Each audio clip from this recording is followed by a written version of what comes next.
বাপরে এই রজব কোন রজব বলি এক রজতে বোঝায় ভক্তের চরণের ধুলি তবে সেই চরণের ধুলির কথা আজকে বলেনি আজকে বলেছে রজ অর্থাৎ প্রেম রতি বস্তুর কথা কোন রতি যে রতি নিয়ে আমরা এই ধরাধামে এসেছিলাম রতিপূর্ণ হয়ে ভগবান শ্রীকৃষ্ণচন্দ্র আমাদের জগৎ সংসারে পাঠিয়ে দিয়েছেন এই রতির ভাণ্ডটা ছিল পূর্ণময় কৃষ্ণ কৃপাময় কৃপা করে আমাদের ভাণ্ডটা পূর্ণ করে দিয়েছিলেন আর সেই অনুযায়ী আমরাও ভগবানকে কথা দিয়েছিলাম প্রভু তোমার দেওয়া পূর্ণ রতিময় এই দেহটা পুনরায় তোমার চরণে আবার ফিরিয়ে দেব কিন্তু আমরা তো মায়াবদ্ধ জীব কামাসক্ত জীব আমরা তাই সংসারে জন্ম নিয়ে প্রথমেই সংসারের মায়ায় জর্জরিত হলাম আর তারপরে কিছু কাল বাদে যখন যৌবনে পা দিলাম মায়া কামিনী সঙ্গ পেয়ে ধীরে ধীরে রতি বস্তু ক্ষয় করলাম রতি যে বস্তুটি যে প্রেম যে ভালোবাসা বস্তুটি ধীরে ধীরে আমাদের নষ্ট হয়ে গেল এই যে রতি বস্তু প্রেম বস্তু মাধুর্যময় বস্তু এই বস্তু যদি পুনরায় আমার গোবিন্দ চরণে ফিরিয়ে দিতে হয় তাহলে কি করতে হবে মধ্যাহ্ন কালে মধ্যাহ্ন সময়ে আমার গুরুচরণ আশ্রয় করে ধীরে ধীরে রতি বস্তুকে ঊর্ধ্বগামী করতে হবে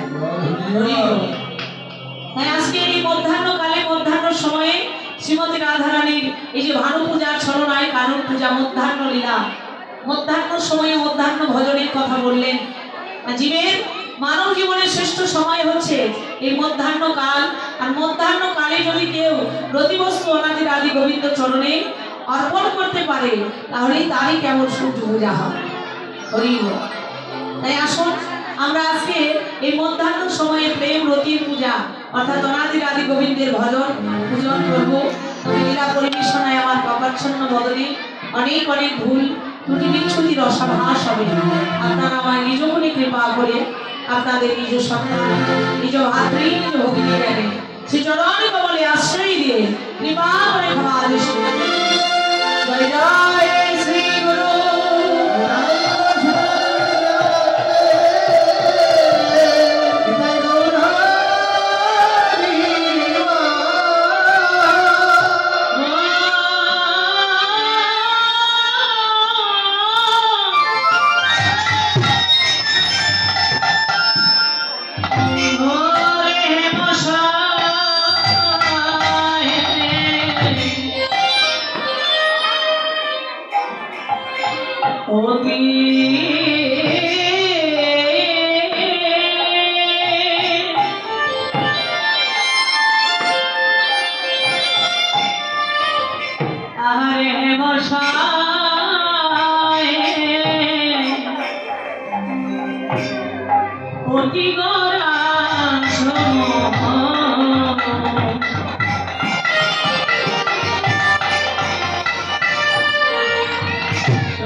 Shubha